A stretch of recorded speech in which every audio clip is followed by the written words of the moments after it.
Hello, my name is Elijah Selby, and you are listening to the Fantasy Football Fanatics podcast. Joined as always by co-host JP Bennett. JP, how you doing today? I'm doing quite dandy, really. The weather has been pretty nice lately, but it's been a little rainy too.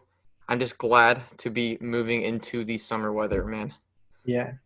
So what we got going today is we did a part one from 1 through 12 of our top five receivers. So as always, we'd like to finish it up with our 13 through 24, completing that 1 through 24 list. So you ready to get started, JP? Oh, I'm very ready. All right. I gotta forewarn, this was a very hard list to average out just between two people. Yes, we both had very different lists. So when we saw where players landed, we're like, wow, I can't believe, that guy actually went that high because, if he had a player at 13, I had him at 20, then, he averaged out like 16, and then some other guy was moved ahead of him that we didn't expect. Yeah, and I think we both had one higher than the other, and then you had, yeah, so we had averaged out two people like in the middle. One person had it really high, one low, one high, one low. So, that might help with the fantasy, trying to get how other people will feel. Yeah, All you'll right. hear both sides of the story here, and you can, Yeah. see what argument you like better. You can take both and, average like we did with the average and put them in the middle, really, where you see how you feel about the player. Yeah. All right. So starting off, number 13, Adam Thielen. Uh, he was very close to being in my top 12. Actually, he wasn't my top 12. I had him at a 11, but to be honest, 11 through 13, I could have gone with either one of my receivers. But anywho, he's going to be the star, number one wide receiver, losing Stephon Diggs and the Vikings. They picked up Justin Jefferson, who, as you might know, rookie wide receivers don't really have the best years in fantasy options. We've definitely talked about that. And Adam Thielen's always been consistent, even with Stephon Diggs, and I just don't see his production going down. He has a few minor injuries here and there, but him and Kirk Cousins, no matter how much they yelled at each other, seem to always be on the same page. Yeah, and we saw before this past season. I mean, he had two spectacular seasons right before this, but he was pretty injury riddled this past season. Before the injury, he was actually playing pretty well. He averaged 16.5 points per game in PPR, and that would have been wide receiver 9 at that time. Like if you average it over the season, so wide receiver 9. I mean that's pretty darn good. But I think it was a hamstring injury he had, and he never really got back to himself. He missed lots of games because of it. He tried to come back, just knocked him back out, and that pretty much ended his season right there. But yeah, Adam Thielen, he's on a run first offense, but he has a great quarterback in Kirk Cousins, and we've also seen with Gary Kubiak, who is now the offensive coordinator there. I mean, he's had great success with the run game, but he also has supported a strong wide receiver one, like back in the day with Houston with Andre Johnson. It was a run first offense, but Andre Johnson still put up good numbers and got a large amount of targets. So Mhm. I, I do like Adam Thielen a lot, actually. Actually, I have him at 12, but just the way that our rankings fell, he just ended up at 13. But I actually had him at 12. No, no, I remember. Yeah. yeah, yeah. And he actually, if you forget, he was the wide receiver 5 in 2018, just a season before. So, I mean, now there's more targets available with Stephon Diggs gone. I think Jefferson's going to take most of those targets, but I don't think the rookie's going to take 100% of those targets necessarily. Yeah. Yeah, I agree. Good things to come. Okay, so moving on to number 14, we have one of our first disagreements. A.J. Brown of the Tennessee Titans. I actually had A.J. Brown in my top 12, and I know you had him barely in your top 24. So, one thing that I really like about him is that one, usually an emerging rookie wide receiver has always been able to keep up productivity um, in their first year. We usually hear about if they're able to have a good rookie season, that usually means for longevity in the NFL. Whether they might have one off year, maybe sophomore season, but usually keeping it pretty standard. And they have the same cast there. Tennessee didn't really change. I don't think if there's one team that didn't really change that much in the offseason, it's probably the Tennessee Titans. Um, they have Corey Davis at wide receiver two. I think A.J. Brown far exceeds him. And I think Ryan Tannehill had a good report. And I know that it's a run first offense, but he's very effective when he has the ball. He always has that yards after the carry. So even if he doesn't get the most receptions in a game, I think he's going to do the most with them. Yeah, I mean, I agree. Like AJ Brown, he had a great rookie season, and he's just a really, really good talent. But yeah, I have him at 19, and the biggest reason why really is because the target volume. I mean, he's on a run first offense.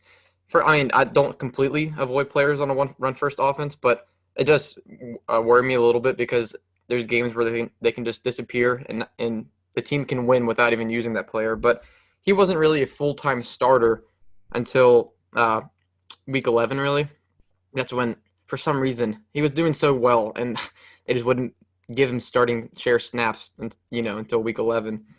But for weeks 1 through 10, he only surpassed 5 targets 2 times, which, like I said, he wasn't a full time starter quite at that time. But this is what's really like messes with me a little bit is the fact that in week 15 he had 13 targets. That was the career high. I mean, that's a lot right there. That's the only time he surpassed 8 targets.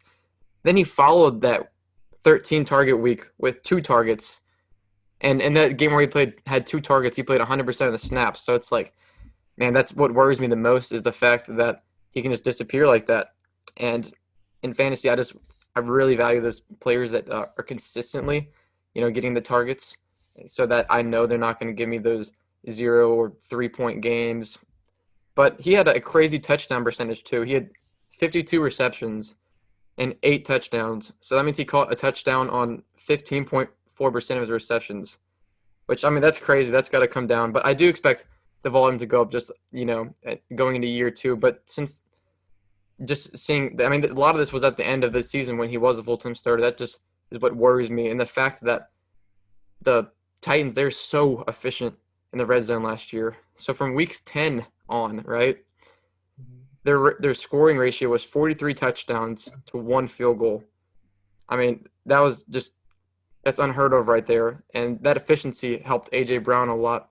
And that's why he had such a great year, too. I mean, I believe he's a great talent, but they also just had an insanely efficient season. So that's why I wouldn't trust him as a top 15 receiver myself.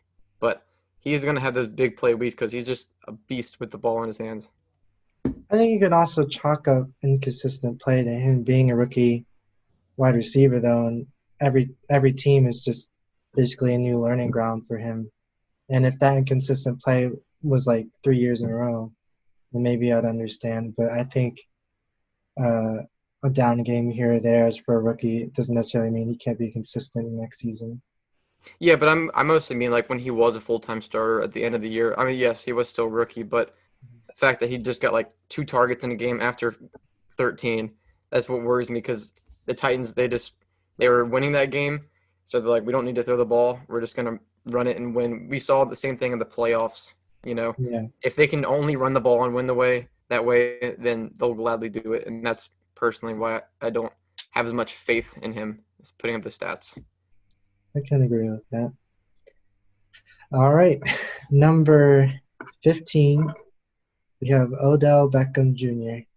JP, I'm going to throw this one to you first. All right, yeah. He's throwing it to me because I have him at 14. He has him quite a bit lower. Still in the top 20, though, I believe. But so there's Odell. He just had a very strange season last year. So he was still top 12 in wide receiver targets, right? So he was getting the volume from Baker Mayfield.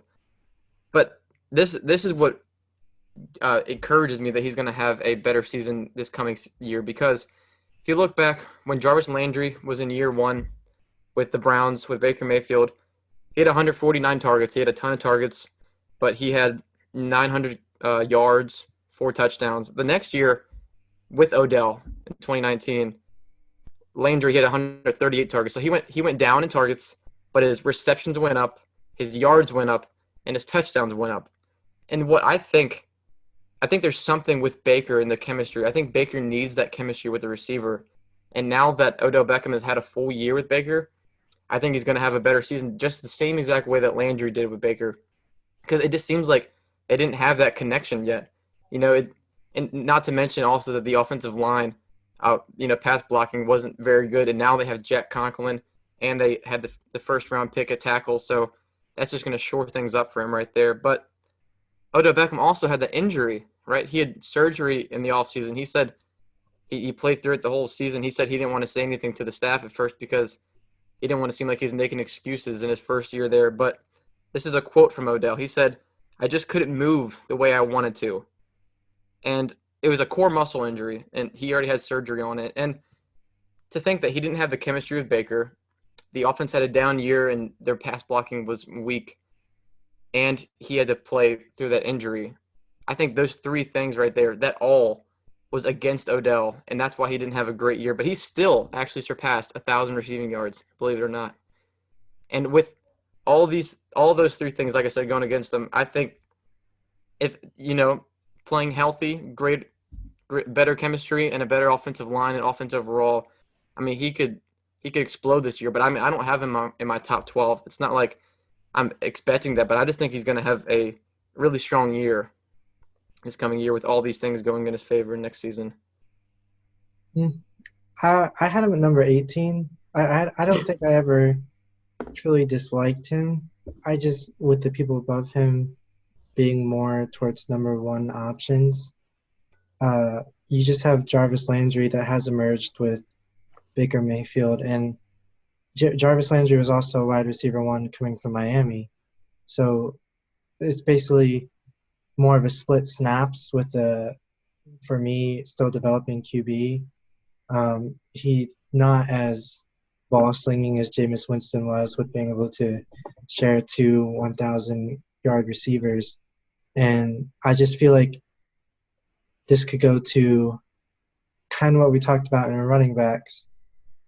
The Cleveland Browns have, again, the Browns, Nick Chubb, Kareem Hunt, Jarvis Landry, Odell Beckham Jr.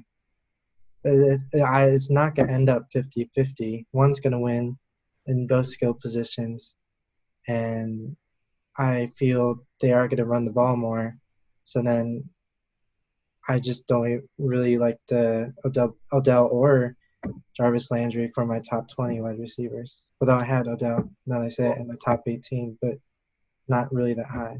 Well, I disagree because for two running backs to succeed, that's a lot harder for them to do it on the same team. But for two receivers, I mean, Odell and Landry both had over 1,000 receiving yards last season, and that was, like I said, without the chemistry there on with a down year for the entire offense, really. So I think that they both can be 1,000-yard receivers again. Like I said, with a running back, it's hard. There's no way you're going to have two 1,000-yard, running backs. I mean, I think no, I don't even think the Ravens did it with Lamar Jackson and Mark Ingram. It's just a different story with the receivers. I think both can have success. Maybe not quite on the level as Godwin and Evans, but I think they can be pretty close. How do you think the addition of Austin Hooper impacts? Because I know they started talking about wanting to get him incorporated a lot as well, That, with that David Njoku to mentor. yeah, I think Njoku's just he's not going to play very many snaps overall. But like I said, Austin Hooper, he's a newcomer. He's going to have to develop chemistry with Baker Mayfield. So I do think that will take a little bit of targets away from them, but I think that's going to make the offense more efficient overall. Would you prefer efficiency over volume? No, I wouldn't, but I still think the volume is going to be pretty high because, like I said, Baker Mayfield, I mean, Odell was top 12 in targets, so was Landry. I still think they'll both be top 20 in targets out of all receivers. I just think the share is just going to go down a little bit for them, but I think it's going to be made up for with better chemistry and efficiency with a better offense. Yeah. Okay. It's just hard. I mean, I also haven't been a personal Odell Beckham Jr. fan, so that might have had some personal bias. Yeah, But it's just hard to deny the talent. That's like the thing is like he has the potential to be like finish in the top five, and I wouldn't even be surprised if he did. yeah, but I mean, I want them to do their best, and hopefully that offense can get back to even farther than Baker Mayfield's rookie year. because I think the Browns also deserve a good year. Yeah, so I'll support that. Calvin Ridley comes in at number 16. This is someone we agreed upon, right? Oh yeah, man. The one lone wolf and everything.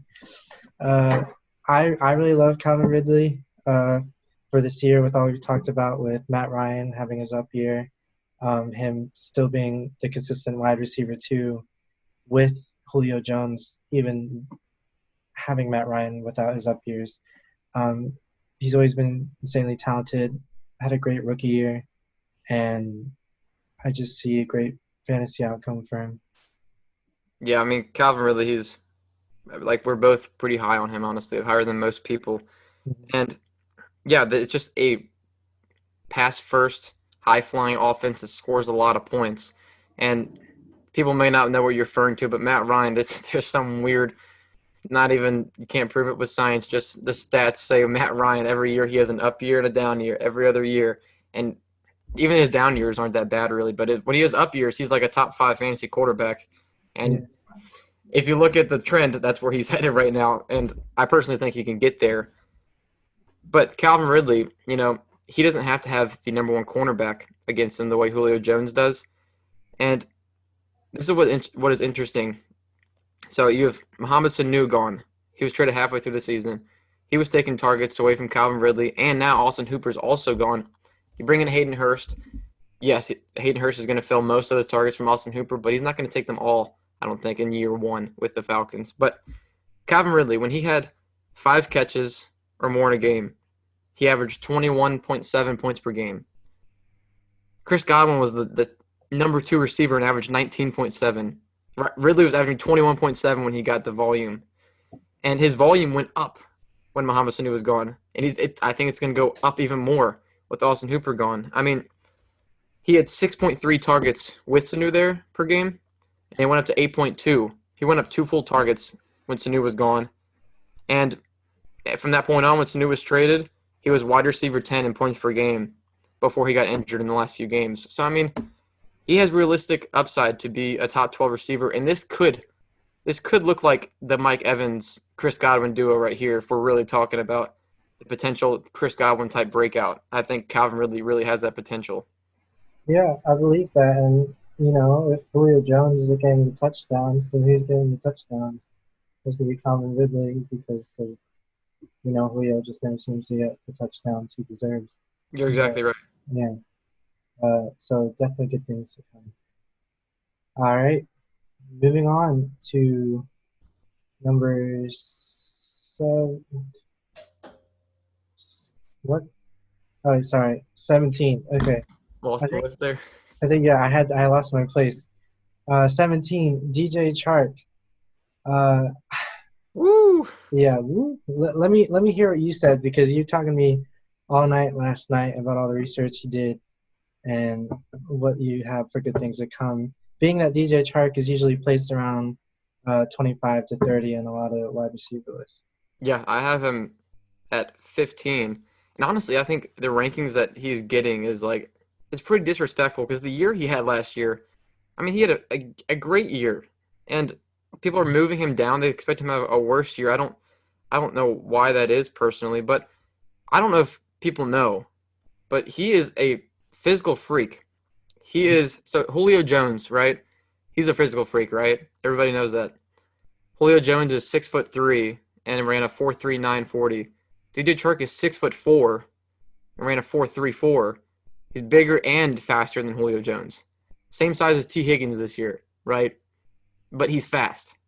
So I don't know if people understand. He's got that true alpha build, and he showed it this year. He's still a super young guy. I mean, this was his second season, and he showed I'm the number one receiver on this team. And we definitely saw that with his production and his play on the field. And he got the volume, right? He saw at least 5 targets in every single game of the year except for week one. And he was still that's before he truly established himself. Man, I personally think that Gardner Minshew, I think he's being overlooked too. I think this offense really is being overlooked. So Minshew started 12 games last season. Started 12, had 21 touchdowns and 6 interceptions. 21 touchdowns. and the rookie passing touchdown record is 27, and he started 12 games. Mind you, he did play in 14 games because of Nick Foles being injured, and also when Nick Foles came back, he replaced him. But still, he was darn near close to the rookie touchdown record, and without playing the full season, give him year two, in the NFL developing, and DJ Chark also has that chemistry with Gardner Minshew. We saw that when Gardner Minshew was on the field, him and Chark had that connection. They were fantastic, and I mean, Chark had 118 targets last year, and I think it's going to go up. Personally, that's a pretty good share right there, but that's not nearly as like a top 15 receiver kind of targets, and I think he is a top 15 receiver. Like I have him 15th here. I just think his targets are going to go up, and you brought it before. They got Laviska Shenault there, but I think that's going to hurt Dede Westbrook more because I just think DJ Chark's the clear-cut wide receiver one on this team, and he's entering year 3, which I think he's just gotten better and better every single year. Yeah, and I bring up Laviska Shenault as they're definitely gonna use him as a weapon. I've talked about like the rookie wide receivers, and if you don't use Laviska as outside, just throwing the ball, see what he does after the catch type receiver, and then you're not using him right. And so he's definitely gonna get some carries. And I really support DJ Chark. I think as a wide receiver one that he, like you said, has all the right qualities. And Gardner Minshew, I think, is that pocket passer that's going to spread the ball around a little more, even though they have Leonard Fournette as well. But, yeah, I can see Laviska maybe dipping into some throws, but I don't really see it. Oh, I don't really see it affecting it that much. But, anyways, as well with DJ Chark, I think what was talked about the most is you're talking about who had the best chemistry, Minshew or Foles. And actually, there's a reading that when Foles started, that DJ Chark had the most targets he'd ever seen. But then you have with Minshew, it only dipped like one target, maybe at the beginning, but then it just kept going back and forth, never really going down too much. And if you see that, then you just know they're building chemistry, and you can see great things to come. Yeah, I did see that, but it was also only with him playing with Foles for 3 games, and in one of those games he had like a ton of targets, but that's what made the numbers be inflated. When you take a small sample with one big outlier game, then it just it changes the whole average data. But yeah, I mean he finished last season as the 17th best receiver while missing a game. Yeah. So with people putting him outside the top 20, that's straight disrespectful. You're saying if he adds, one more game, 16, he's going to be in the top 15 last season. Mm-hmm. And like I said, he finished 17th, so I don't understand I why he's don't. going Yeah. in like the 5th, 6th round. And I was just bringing up that the outlier of it all is that the production didn't really dip between the two. If Yeah. that's the argument for not wanting him. Yeah. All right. So next up, we have number 18. I'm back on target with my numbers, and that is the Rams wide receiver that we all know and love, Robert Woods. Oh, you thought you say Ooh. Cooper Kupp, right? No, I Ooh. was saying Robert Woods. So my argument here is that Cooper Kupp had a great start to the season last year. We can't deny that. But then here comes Tyler Higbee, the emerging tight end. And you wonder, why wouldn't it affect the wide receiver 3, wide receiver 2? Why did it bite into the wide receiver 1? And it's just an interesting stat that Robert Woods still maintained consistent, and yet Cooper Kupp is dipping down. And I don't see Tyler Higbee going away, and yet as well Robert Woods losing his consistency. If you want a Mr. Consistent in fantasy as a wide receiver too, you're drafting Robert Woods because he's been able to keep that with a Sean McVay that is that young mind that throws the ball everywhere. Still keeping that. I mean, I think I've always loved his consistency over Cooper Kupp's big games over small games. Yeah, I personally, people wouldn't agree with this. I think Robert Woods is the number 1 receiver on the team. Who led the Rams in receivers targets in 2018? It was Robert Woods. Who led it in 2019? Robert Robert Woods. Woods. Let me read you a list of players who had less targets than Robert Woods per game. So this isn't account for injury. This is per game. The players who had less targets was Devontae Adams, Mike Evans, Amari Cooper, Tyreek Hill, DeAndre Hopkins, Chris Godwin, and Cooper Kupp. He was fifth in targets per game. I mean, this dude is being targeted a lot. He's super consistent every year. He's so underrated. I have him 16th, actually. But, yeah, he only played less than 93% of snaps 3 times. When we talk about Cooper Kupp later, we'll see that Cooper Kupp played less than 93% of snaps, a lot more than Robert Woods. And 2 of those 3 games were after he came back from injury. He was injured week 11, week 12 and 13. He was still getting back to full health. So it's just crazy because he was super productive but did not have the touchdowns fall his way. It was so strange. He only had, I can't remember exactly. It was like 2 touchdowns on the year. It was not like falling his way. It scientifically does not make sense in any way. He's going to have, positive regression in that area. And also, when we saw the second half of the year, they started using Tyler Higbee more, right? I think this was because the offensive line could not protect Jared Goff. So they're like, okay, we need to change the way we run the offense. So we're doing 2 tight end sets, Gerald Everett and Tyler Higbee. And that worked better for them because you just needed Jared Goff to get the ball out of his hands quicker. And that's why Tyler Higbee, I think, he really prospered there at the end of the season. But we saw it affected Cooper Kupp, but not Robert Woods. So going into this season, I'm like, I don't know if they're going to go back to the way they played with 3 wide receiver sets more or the 2 tight end set more. And either way, Robert Woods is going to be fine. He was great, before the bye and after the bye. It's a different story for Cooper Kupp, though. Yeah, nothing to add there. All right, moving into our number 19, Cooper Kupp. Rams wide receiver. I think we pretty much explained the ups and downs of it all. They both have the potential to have great years. Robert Woods edging it out for both of us. I just see also with the addition of trying to get that run game going again, they could stick with that 2 tight end set, which helps with the run blocking, with the pass protection. Just a little something I just thought of, but anything else, I don't really have anything to add. Well, okay. We didn't mention, of course, Brandon Cooks is gone now. Oh yeah, that's a big thing. Yeah, so realistically, these guys could both be top 15 receivers. This is strange. We talked about Calvin Ridley and the Browns, and now the Rams. These are all teams that have 2 really good receivers, and we saw before with Cooper Kupp, Robert Woods, and Cooks, they all had a strong season, all together before. And now that there's only 2, they could both be great options. But I'm gonna go into the stats of before and after the bye, right? So before the bye, Cooper Kupp averaged 21.2 points per game.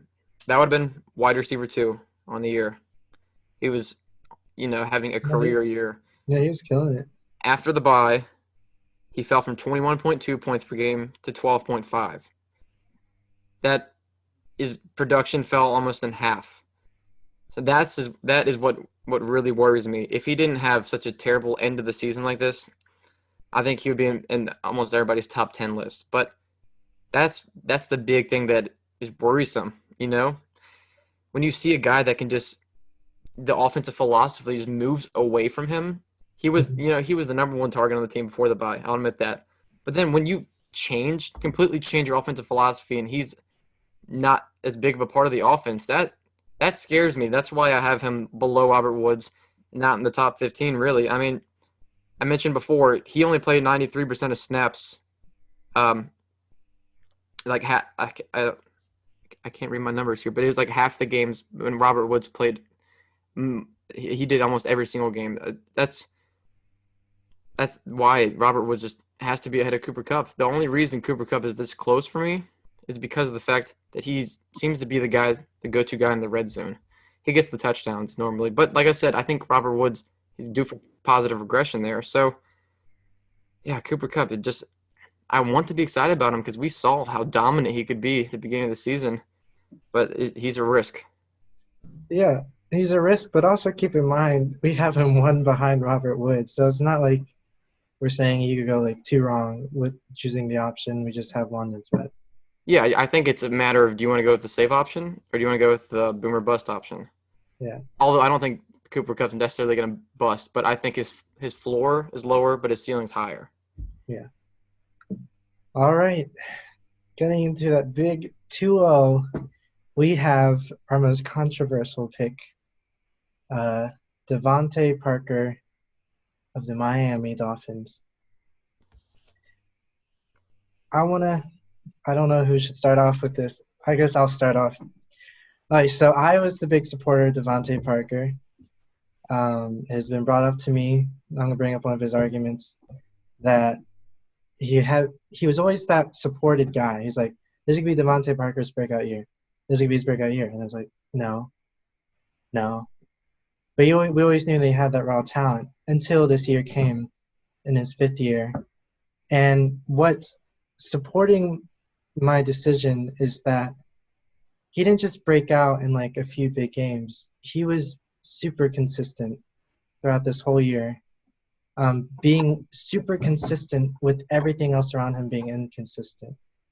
And he having that breakout year, having the consistency, they're still going to go with Ryan Fitzpatrick, I believe. They're probably mentor to let him heal up more if he needs to heal up. And again, if that's how it's going to stay, then you could see that him and Ryan Fitzpatrick had a chemistry there. And they beefed up their defense a little bit. They beefed up the run game, but one doesn't really outweigh the other to me. And I think it just creates the balance that Devontae Parker can need for more receptions with the effectiveness they had with sometimes having a little less than what he had in other games. Yeah, so I don't hate Devontae Parker. This is not what I'm saying, but it's just the guys that I have above him, I just like more. I mean, this is a really deep class of receivers. I mean, personally, like all these guys, I'd be happy with as wide receiver twos, you know. Mm-hmm. But there's just so many more variables, you know, for Devontae Parker that moves him down for me. It's Fitzpatrick. Yeah, I mean, he had him. I think it was most, if not all, of last season. I Mm-hmm. mean, Devontae Parker, like you said, is his fifth year breakout. You don't see receivers break in their fifth year. It's usually second year, third year. It's just a little bit strange, but I mean, he smashed his career highs in uh, touchdowns, yards, receptions, and the Dolphins last year they allowed the most points in the entire NFL. Like you said, the defense is better. They're not going to have to pass quite as much. And this is also the first season that Devontae Parker's played all 16 games. That's also another variable right there. And also, I don't know if I would. I think I'd prefer Fitzpatrick to be the quarterback for Devontae Parker's output as opposed to Tua personally. I don't like to have the rookie quarterback to rely on for my fantasy receiver. And I think at some point, Fitzpatrick's going to have those games, you know, a couple of games in a row where he throws lots of interceptions. And they're like, okay, let's put the rookie in. And I just don't think he's going to be quite as effective because I think Tua is going to be more safe and he's going to, you know, he's not going to sling the ball quite like Fitzpatrick does. I love watching him because he is fearless.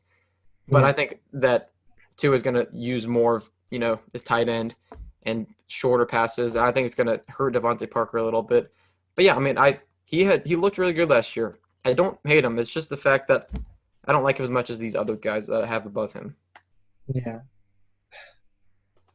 I I just had something in my mind, And and we had a little we don't ever like fight, but we had a little bit of a heated argument before this about it, Devontae Parker. yeah, it was like 2 minutes before this. We were like, "Are you kidding me?" Because we were averaging them out. And I'm like, "Wait, what do you have Devontae Parker? 24." I'm like, "What?" And we're like, "Wait." We started talking about it, and it's just like, "Okay, we just need to talk about this This in the is video." Yeah, Like, this was much more mellow. I honestly it probably been more fun if we we did that before. yeah. Um, but oh, what I was gonna say is that I think one thing that I can agree with is the gamble is definitely a little higher with him. But I think the outcome could be big. And though I also agree with as well, having a rookie quarterback come in, they definitely will have to adjust because they've never played with each other before. Yeah, I And just don't think he's as safe of an option. yeah, but also Adam Gase. This was his first year without Adam Gase. Just like point that out, you know. Let me believe in my Patriots guy, Brian Flores, You mean the Grim Reaper the Grim Reaper. of Yeah. fantasy value? Okay. Well, now we go on to 21, which probably is our second kind of controversial pick. Not for everyone else, but for us. But Tyler Lockett. Um, Wow, I didn't know he was this high actually. yeah, he's 21. Tyler Lockett. This is where I get into, again, two great wide receivers that have emerged. Tyler Lockett had a great year last year and the year before with some building up years. Having who's that just retired? The wide receiver, Oh, uh, Doug Baldwin. Baldwin. Yeah, and he played with him for a little bit. Was a pretty consistent wide receiver too. Forgot about But him. yeah, um, so we bring up the fact that DK Metcalf seemed to outshine Tyler Lockett with inconsistencies at the end of the season. And one thing, having Tyler Lockett on my roster, he was also listed as questionable pretty much every game that he did terrible. And I'd just like to bring that up because he was killing it prior to that, killing it before. I don't think it slowed him down too much where he couldn't recover from it. And we talk about DK Metcalf's big game, his big rookie playoff game. But then what about the game after that? Tyler Lockett balled out in that, and it didn't really go anywhere because they lost that game. This is a little bit like Cooper Cup, the tale of a, happy story and then a tragedy. He's better than Cooper Cup. I've always loved Tyler Lockett. I'm gonna say that Hot right now. take? All right, hold on.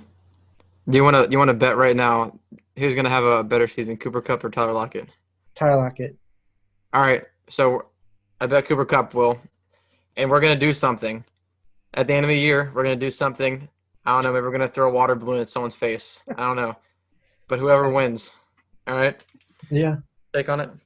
shake. All There right. you go. Well, Tyler Lockett before week 10, he was averaging 19.2 points per game. Right.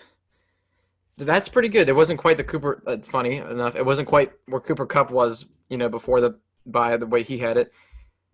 But then from week 10 on, he averaged 9 points per game, which that's you know not starter worthy really. But that's just the thing. He's on a more run first offense than say like the Rams or the Falcons or the Browns. I mean, those teams run the ball a good amount, but this is Pete Carroll, not quite on the level of the Titans, but if he could run the ball, and just win the game that way, that's just what worries me. Like I so badly wish that they would let Russell Wilson just sling the ball around like Patrick Mahomes. Gosh, I think he would be incredible. Tyler Lockett would be incredible, but it's just the offense that he is in. Also with DK Metcalf on the opposing side taking targets, which I don't think also having two great receivers is always a bad thing. But when you're on an offense that doesn't have as much passing volume, that's what makes me a little wary. But who has the great chemistry with Russell Wilson right now? That's He like, does. But I think towards the second half of the season, we saw DK Metcalf get more chemistry, and that's just going to grow through year two. And I think second half of year two, DK Metcalf might be having as many targets as Tyler Lockett. I think Lockett's going to have a better start to the season than Metcalf will, but I mm, think it's going to be pretty close this second half of the season. I think it'll be close. But also the injury. I just like to bring up the injury again. Usually I don't even like injured players. I just love watching Tyler Lockett. Again, this could be a biased thing, but I think the stats aren't even too terrible for me to be biased towards him. I mean, yeah, he looked great. He was a great receiver. He is a great receiver. He looked really good when they were throwing the ball more. Yeah. I can't deny that. All right. Moving on. Number 22, Cortland Sutton of the Denver Broncos. So, uh, I don't really have anything against him except I like the people above him more. Uh, I think his situation has gone down a little bit, but I think he's an outstanding wide receiver. Jerry Jeudy, I also think is an outstanding wide receiver, my favorite wide receiver in the class. And I think Drew Lock has the potential to ball out, depending on whether they want to run the ball more or. throw it more, seeing how comfortable he gets. But yeah, it's also a sophomore season, so that's where Cortland Sutton drops for me. That's where I haven't seen enough of Drew Lock's sample size for him to drop for me. And it's just liking the people above him more than where he is right now. Yeah, it's Drew Lock is the big question for me, man. Like I think Cortland Sutton's a fantastic receiver. I mean, we saw him make so many great catches last year, and I mean, because a lot of the balls weren't super accurate, but I got more splits here from weeks 1 through 12. He didn't have Drew Lock, and he had at least 10 points. Like consistently, he had 10 points, and he had 9 out of 11 games last year before Drew Lock was there. Then when Drew Lock was there, only for 5 weeks, he only hit 10 points 2 out of those 5 weeks. So that's what really worries me. But the Broncos, all the moves that they've made, they have Cortland Sutton there, added Jerry Jeudy, KJ Hamler, young Noah Fant, and they added Melvin Gordon. I mean, they are giving him every opportunity to succeed this year. So if he doesn't succeed over the next 2 seasons, I mean, that man's going to be out of here. But yeah, he did win some games for the Broncos, and he didn't look bad for a rookie. Hopefully, he can develop and look better this season. But that's just the thing. Cortland Sutton, I just don't know about his quarterback situation. That's the big question. Yeah, that's like the only argument you can have because we know how great of a wide receiver he is. Mm-hmm. Yeah. One of the upcoming stars, really. Mhm. All right. Next we go 23 with a really old man. Not actually too old, but he's 30. T.Y. Hilton for the Indianapolis Colts. Wow, when I say he's 30, I always thought he was older than that because I feel like he's been around forever. Right. But yeah, I had T.Y. Hilton at 25, so not too low, much lower than this. But this is where I can say that I just had T.Y. Hilton lower because of Michael Pittman.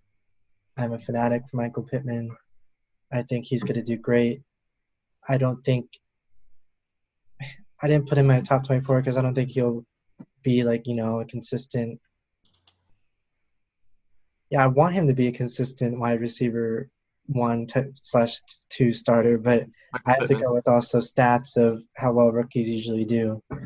But I can see that with T.Y. Hilton always being the threat that he has, having Philip Rivers, who likes to sling it a little more than Jacoby Brissett.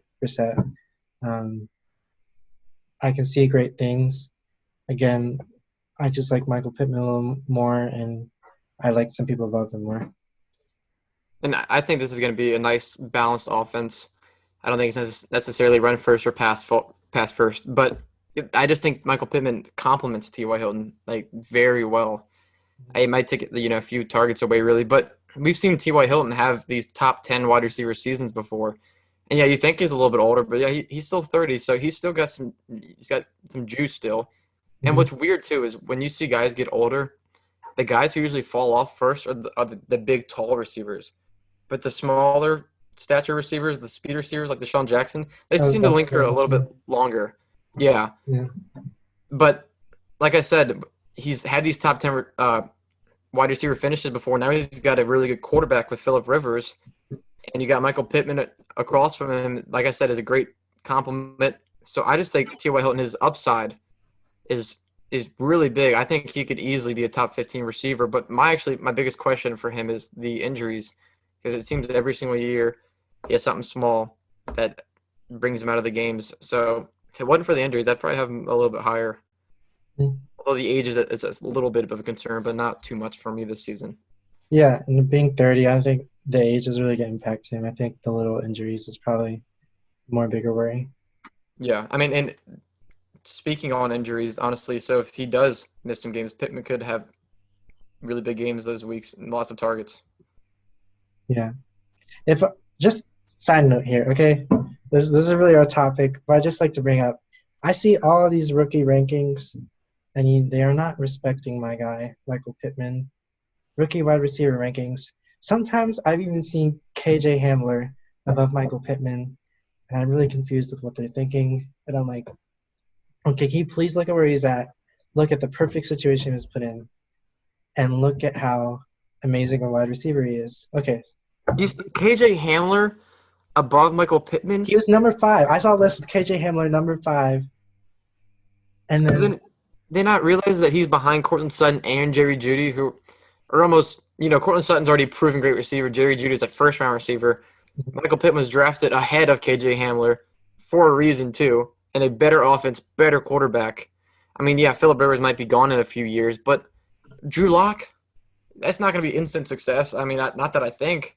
yeah, That's just it's crazy. crazy. Okay.